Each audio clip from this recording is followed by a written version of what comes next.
Hello बच्चों, class 10th chemistry में हम लोग पढ़ने वाले चैप्टर 2 केमिकल बॉन्डिंग। ठीक है ना। आसान चैप्टर है और काफ़ी इम्पॉर्टेंट भी है, तो ध्यान से देखिएगा।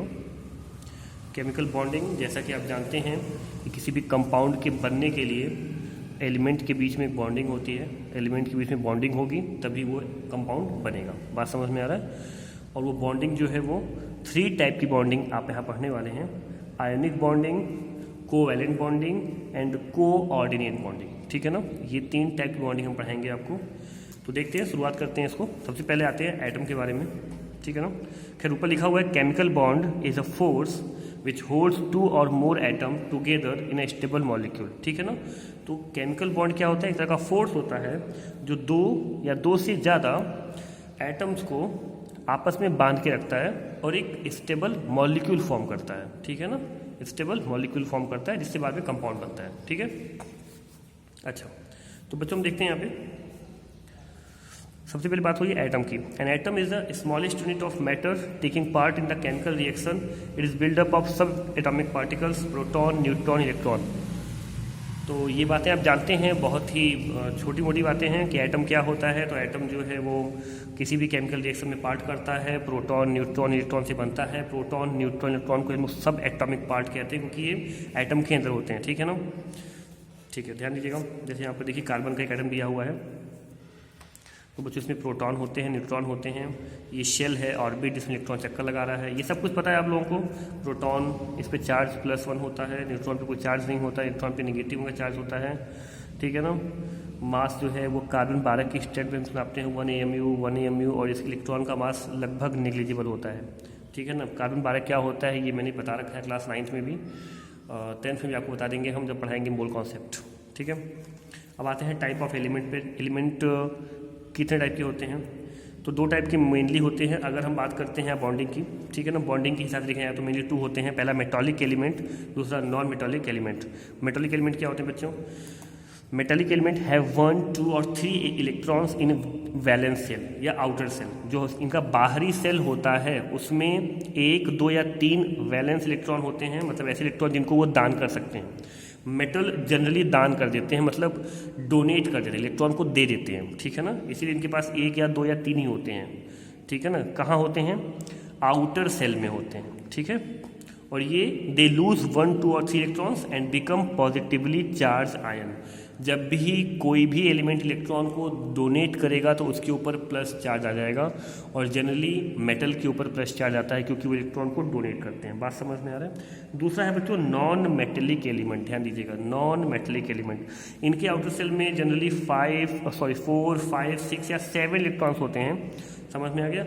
और ये 4, 3, 2 या 1 इलेक्ट्रॉन गेन करते हैं। ये इलेक्ट्रॉन लेना चाहते हैं, देना नहीं चाहते। इलेक्ट्रॉन लेना चाहते हैं। बात समझ में आ रहा है। इलेक्ट्रॉन लेना चाहते हैं, इसीलिए इनके ऊपर निगेटिव चार्ज आ जाता है, और निगेटिव चार्ज आयन को हम लोग एनायन कहते हैं। क्या कहते हैं बच्चों? एनायन। जैसे कि मेरे पास यहाँ पे मान लो कि कोई ऐसे एलिमेंट है, इसने इलेक्ट्रॉन को दान किया, इसके ऊपर से प्लस चार्ज आता है। और कोई बी है, इसने इलेक्ट्रॉन को रिसीव कर लिया तो इसके ऊपर माइनस चार्ज आता है।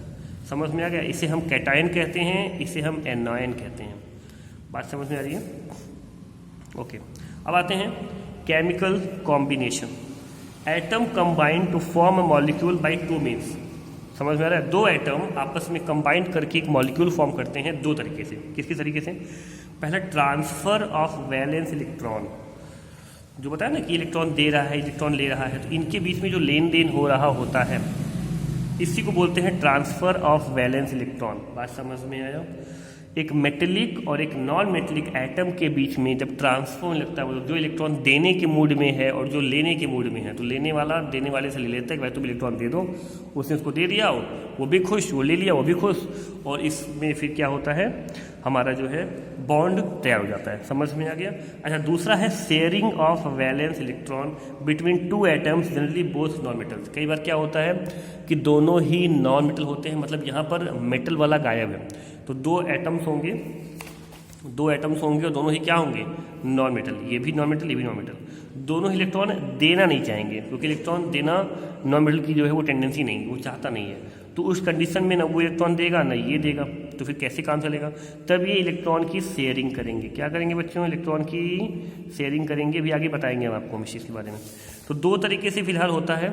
एक और बताया मैंने आपको कोऑर्डिनेट बॉन्डिंग, वो अलग चीज़ है, वो हम अभी आपको आगे पढ़ाएंगे। फिलहाल ये जानना कि जब हमारा मॉलिक्यूल बनता है या कंपाउंड बनता है तो दो तरह की चीज़ें यहाँ पे हो रही होती हैं, या तो ट्रांसफ़र ऑफ वैलेंस इलेक्ट्रॉन होता है या फिर शेयरिंग ऑफ वैलेंस इलेक्ट्रॉन होता है। बात समझ में आया? और ये सिर्फ वैलेंस इलेक्ट्रॉन की बात हो रही है, सारे इलेक्ट्रॉन नहीं करते। वैलेंस इलेक्ट्रॉन जो आउटर सेल में होते हैं किसी अनस्टेबल एटम के, ध्यान रखना, ठीक है ना। आगे बढ़ते हैं बच्चों, ये है द मॉडर्न पीरियोडिक टेबल, ठीक है ना। मैं आपको ये पढ़ा नहीं रहा हूँ, मैं आपको बता रहा हूँ कि इसके अंदर बहुत सारे एलिमेंट्स हैं, 118 एलिमेंट्स होते हैं टोटल। समझ में आ गया? यहाँ देखिए, ठीक है ना। लेकिन इसमें जो 18 ग्रुप है ना, इसके जो एलिमेंट्स हैं ना, जिन्हें हम लोग बोलते हैं नोबल गैसेज, ये सब के सब क्या होते हैं बच्चों? ये सब के सब नॉन रिएक्टिव होते हैं, या हम कह सकते हैं ये स्टेबल होते हैं। ये कोई भी इलेक्ट्रॉन ना तो दान करते हैं, ना ही लेते हैं, ना ही शेयरिंग करते हैं। समझ में आ गया?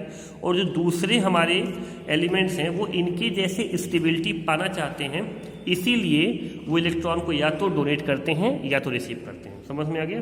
ये जो helium, neon, organ, krypton, xenon और रेडॉन यहाँ तक है ना, ये सब के सब स्टेबल हैं और बाकी भी इनकी जैसे बनना चाहते हैं। वो चीज़ आपको यहाँ दिया हुआ है। देखिए बच्चों, ये नोबल गैसेज हैं, ये आपकी बुक में दिया हुआ है, ये मैं आपको दूसरी बुक सिखा रहा था, ठीक है ना। तो इन सब के आउटर सेल में देखो, या तो ये इनका आउटर सेल है, या तो डुप्लेट कंप्लीट है या ऑक्टेट कंप्लीट है। बात समझ में आ रहा है?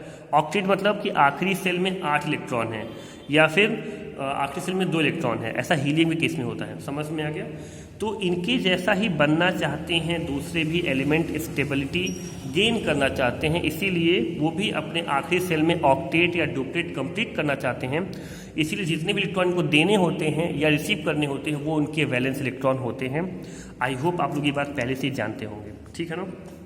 तो खैर नोबल गैसेस के बारे में यहाँ दिया हुआ है कि have stable electronic configuration that is their outermost valence shell is completed. समझ में आ गया? They have 2 electrons in outermost shell helium और 8 electron in outermost shell. They do not lose, gain और share electrons and are inert और unreactive. ये inert होते हैं या फिर अनरिएक्टिव होते हैं, तो ये जानते हैं आप लोग।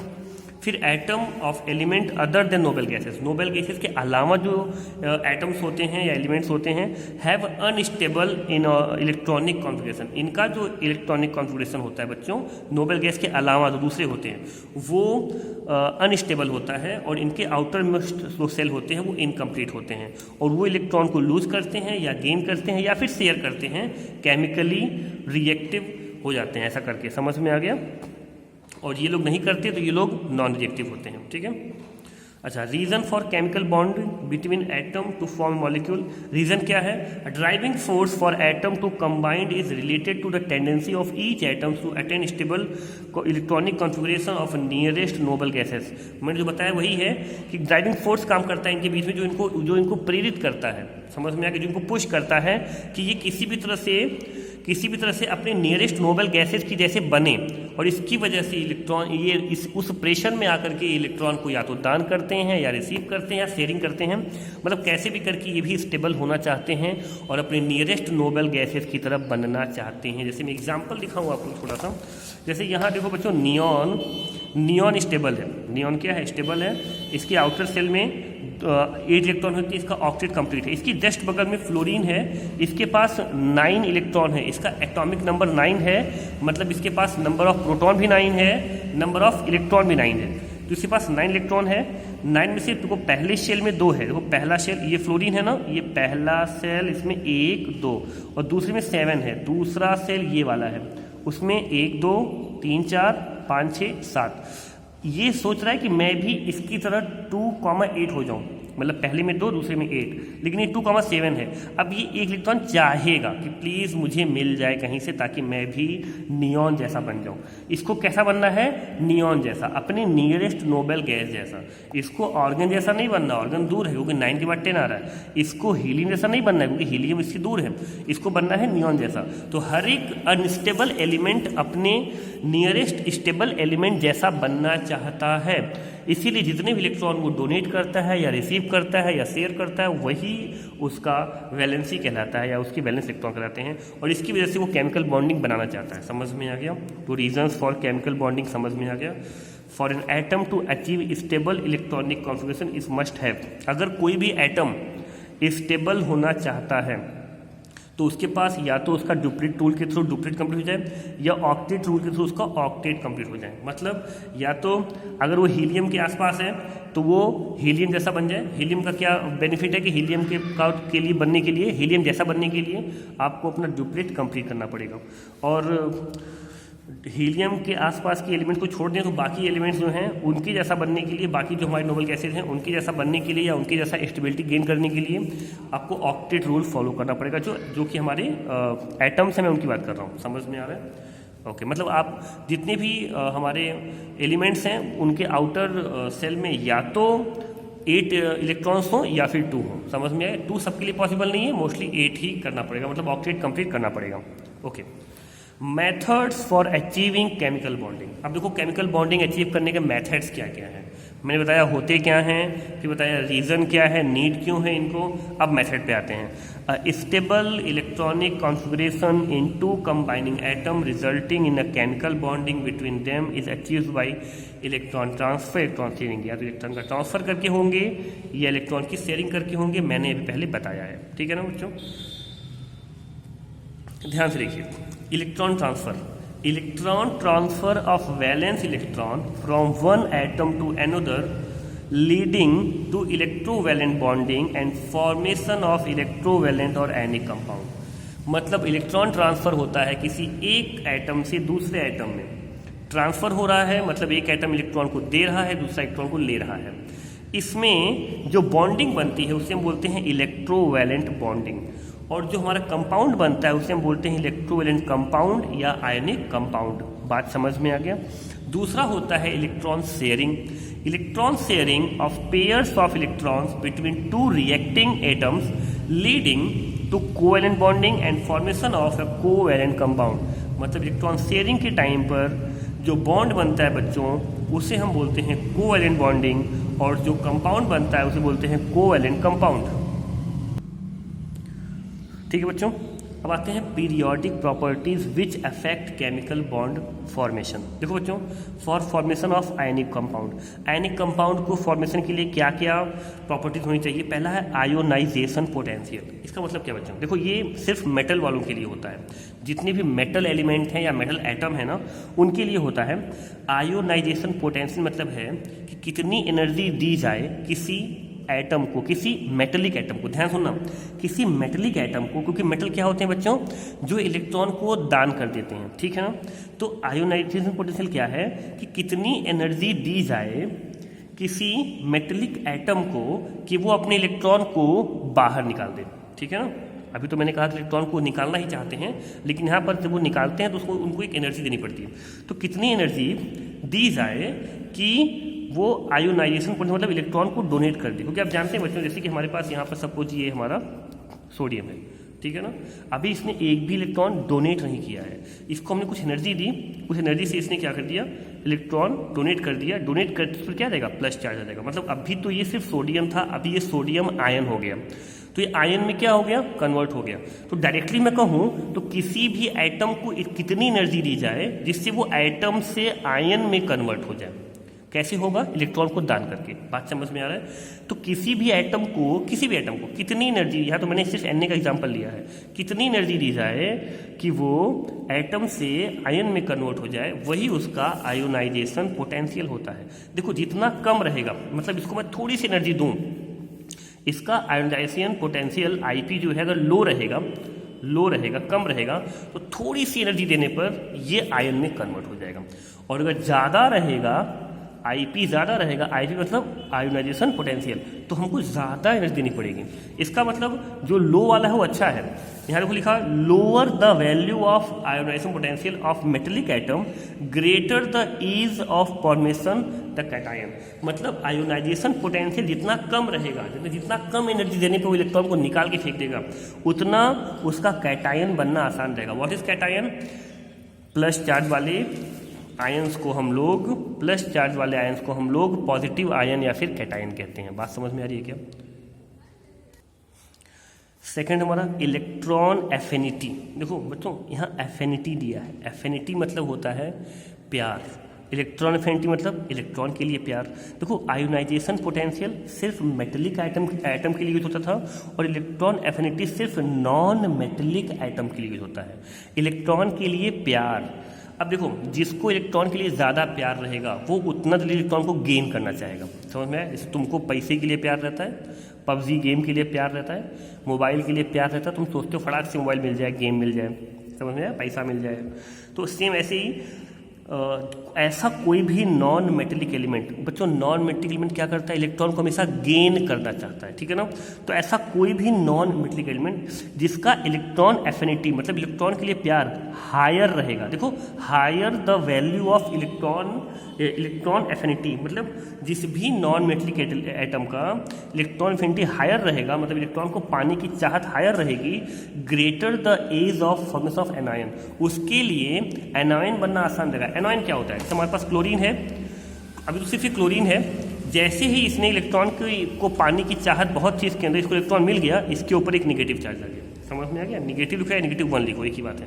तो इसके ऊपर अब ये पहले सिर्फ क्लोरीन था और अभी ये क्या बन गया, क्लोरीन आयन या फिर एनॉयन। निगेटिव आएगा तो एनॉयन कहेंगे और पॉजिटिव आएगा तो कैटॉयन कहेंगे।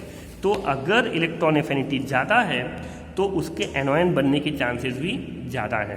क्यों? क्योंकि इलेक्ट्रॉन एफिनिटी मतलब होता है इलेक्ट्रॉन को पाने की चाहत, तो चाहत ज़्यादा रहेगी तो इलेक्ट्रॉन को गेन करने की स्पीड जल्दी रहेगी और एनॉयन बनने की स्पीड भी जल्दी रहेगी। बात समझ में आ रहा है? बच्चों तीसरा समझिएगा, इलेक्ट्रोनिगेटिविटी क्या होता है। तो larger the electronegative difference between the combining atom transfer tick, इसका मतलब क्या मतलब देखिए, इलेक्ट्रोनिगेटिविटी मतलब होता है कि इलेक्ट्रॉन को गेन करके खुद के ऊपर खुद जो है इलेक्ट्रोनिगेटिव बन जाना, या कह सकते हैं कि खुद के ऊपर निगेटिव चार्ज देना। ये दोनों के लिए यूज़ करते हैं। जैसे मैं एक एग्जाम्पल दूँ आपको, जैसे Na है और Cl है, ठीक है ना, एक इलेक्ट्रॉन यहाँ पर है, एक इलेक्ट्रॉन है, तो Na तो इलेक्ट्रॉन को दान करना चाहता है ना, वो इसको इलेक्ट्रॉन को लेने का जो क्षमता है वो कम होगा या चाहत कम होगी, ठीक है ना, बट ये इलेक्ट्रॉन को लेना चाहता है, ठीक है ना। ध्यान से देखना, पहला वाला सिर्फ मेटेलिक एटम के लिए था, दूसरा वाला नॉन मेटेलिक के लिए था, तीसरा वाला इलेक्ट्रॉन को दोनों के लिए। ये क्या कह रहा है कि इलेक्ट्रॉन को पाने की चाहत या इलेक्ट्रॉन को अपनी तरफ खींचना, उसको लेना, इसके लिए कम है, ये नहीं चाहता हूँ, ये दान करना चाहता है, क्योंकि ये क्या है, मेटल है, और ये इलेक्ट्रॉन को चाहता है, मिल जाए। मतलब इसकी कह सकते हैं इसकी इलेक्ट्रोनिगेटिविटी लो है, इसकी इलेक्ट्रोनिगेटिविटी हाई है। बात समझ में आ रहा है? इसकी इलेक्ट्रोनिगेटिविटी लो है, इसकी हाई है, इनके बीच डिफरेंस बहुत ज़्यादा है। जैसे मैं कहूँ कि मेरे पास 400 रुपया है, तुम्हारे पास 350 रुपया है, तो हमारे फिर डिफरेंस बहुत कम क्या है, कितना का है, सिर्फ 50 रुपये का डिफरेंस है। लेकिन मैं कहूँ कि मेरे पास 1000 है और तुम्हारे पास 2 रुपया है, तो मैं जितना ज़्यादा जा रहा हूँ तुम उतना कम जा रहे हो। अब अगर डिफरेंस देखा जाए तो बहुत ज़्यादा का है, 998 का है, मतलब अगर एक कम होता जाए दूसरा बढ़ता जाए तो डिफरेंस ज़्यादा का हो जाएगा। इसी तरह से ये इलेक्ट्रॉन को ध्यान से देखना, ये इलेक्ट्रॉन को नहीं चाहता है बट ये चाहता है, तो इनके बीच इलेक्ट्रोनिगेटिव मतलब नेगेटिविटी मतलब होता है कि इलेक्ट्रॉन को आप कितना चाहते हो, तो इनके बीच इलेक्ट्रोनिगेटिविटी क्या होगी, ज़्यादा का डिफरेंस जो है, इलेक्ट्रोनिगेटिव का जो डिफरेंस है वो ज़्यादा हो जाएगा। तो ये चीज़ यहाँ पे लिखा हुआ है, देखिए ध्यान से, larger the electronegativity difference between combining atoms, इसीलिए Na और Cl आपस में आसानी से कंबाइन करके क्या बनाते हैं, NaCl बनाते हैं। बात समझ में आ रही है क्या? तो क्यों बनाते हैं NaCl, आपको ध्यान से दिख रहा हो, क्यों बनाते हैं NaCl, क्योंकि इनके बीच में इलेक्ट्रोनिगेटिविटी का डिफरेंस अच्छा खासा है। Larger the electronegative difference between combining atoms, electron transfer take place easily, तो इलेक्ट्रॉन को जो ट्रांसफर जो हो रहा है वो बहुत आसानी से हो जाता है। बात समझ में आया? अब आते हैं for formation of covalent compound, ionization potential, electron affinity and electronegativity तीनों हाई होना चाहिए। अगर आप चाहते हैं, पहला तो क्या था, जहाँ पर आयोनिक कंपाउंड था, मतलब इलेक्ट्रॉन को ट्रांसफर कर रहे थे, एक दे रहा था दूसरा ले रहा था, लेकिन यहाँ पर कोवेलेंट कंपाउंड है, यहाँ पर ट्रांसफर नहीं होने वाला, यहाँ पर दो एलिमेंट के बीच में शेयरिंग होने वाली है। क्या होने वाली है? दोनों का रहेगा। दोनों का रहेगा तो दोनों का आयोनाइजेशन पोटेंशियल ज़्यादा होना चाहिए, मतलब दोनों इलेक्ट्रॉन को निकाल सकें। एक इलेक्ट्रॉन तुम निकालो, एक इलेक्ट्रॉन हम निकालें, तभी तो शेयरिंग होगी। क्योंकि जब इलेक्ट्रॉन आयोनाइजेशन पोटेंशियल ज़्यादा रहेगा, समझ में आ गया, ज़्यादा रहेगा, और नहीं सॉरी, एक चीज़ मैंने रॉन्ग बता दी आपको, जब आयोनाइजेशन पोटेंशियल ज़्यादा रहेगा तो ना तो ये इलेक्ट्रॉन को देना चाहेगा ना ये, क्योंकि आयोनाइजेशन पोटेंशियल जितना कम रहता है उतनी कम एनर्जी देने पर कोई भी एटम इलेक्ट्रॉन को निकाल करके आयन बन जाता है। लेकिन आयोनाइजेशन पोटेंशियल ज़्यादा है, इसका मतलब ज़्यादा एनर्जी देनी पड़ेगी। तो ये दोनों ही, अगर मेरे पास दो एलिमेंट हैं तो दोनों ही इलेक्ट्रॉन को देना नहीं चाहेंगे, रखना चाहेंगे। अच्छा, इलेक्ट्रॉन एफिनिटी ज़्यादा रहेगी, दोनों की ज़्यादा रहेगी, मतलब इलेक्ट्रॉन को लेके चाहत इसकी भी ज़्यादा है और इसकी भी ज़्यादा है, तो दोनों ही इलेक्ट्रॉन को अपने पास रखना चाहेंगे। और इलेक्ट्रोनिगेटिविटी भी दोनों की हाई है, मतलब ये भी इलेक्ट्रॉन को चाहता है, ये भी चाहता है। इस चक्कर में ना तो ये देगा ना ये, कोई भी डोनेटर नहीं है, कोई भी देगा नहीं। समझ में आ गया? तब उस कंडीशन में इलेक्ट्रॉन की शेयरिंग हो जाती है। इलेक्ट्रॉन की शेयरिंग कब होती है बच्चों?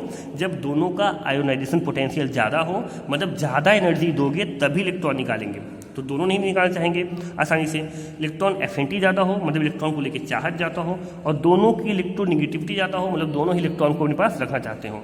अगर हाई रहेगा तब आराम से कोवेलेंट कंपाउंड बनेगा, ठीक है ना। इसीलिए ये चीज़ें जो होती हैं ये मोस्टली पाई जाती हैं नॉन मेटल के अंदर, इसीलिए कोवेलेंट कंपाउंड हमेशा नॉन मेटल के अंदर ही बनता है, ठीक है ना। अभी आगे बनाया भी गया, समझाऊंगा मैं।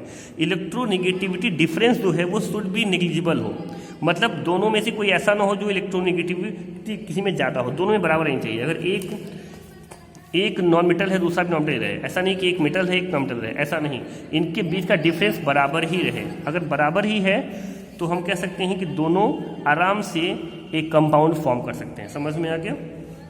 तो ये चीज़ अगर आपको बहुत अच्छी समझ में नहीं आई है तो एक बार फिर से इसको पढ़िएगा, समझ में आ जाएगा। तो थोड़ा सा फिर से एक बार ध्यान से पढ़िएगा, ठीक है ना बच्चों। और अभी हल्की सी लाइटिंग की प्रॉब्लम है यहाँ पर, क्योंकि आपको पता है कि धूप बिल्कुल नहीं हो रही है एंड बारिश लगातार हो रही है, तो इसलिए लाइटिंग की हल्की सी प्रॉब्लम है। तो अभी नेक्स्ट वीडियो में हम इसके आगे पढ़ेंगे। आई होप आपको यहाँ तक समझ में आ गया होगा। नेक्स्ट वीडियो में हम पढ़ेंगे कि इलेक्ट्रोवैलेंट कंपाउंड का फॉर्मेशन कैसे होता है, ठीक है ना। इसमें देखेंगे कैसे आखिर इलेक्ट्रोवैलेंट कंपाउंड मतलब आयनिक कंपाउंड कैसे बनते हैं, ठीक है। और उसके कुछ एग्जाम्पल्स हैं, वो भी हम नेक्स्ट वीडियो में देखेंगे। तब तक के लिए थैंक यू। अगर समझ में नहीं आ रहा है या कोई डाउट है तो आप मुझे कॉल या व्हाट्सएप कर सकते हैं। Thank you.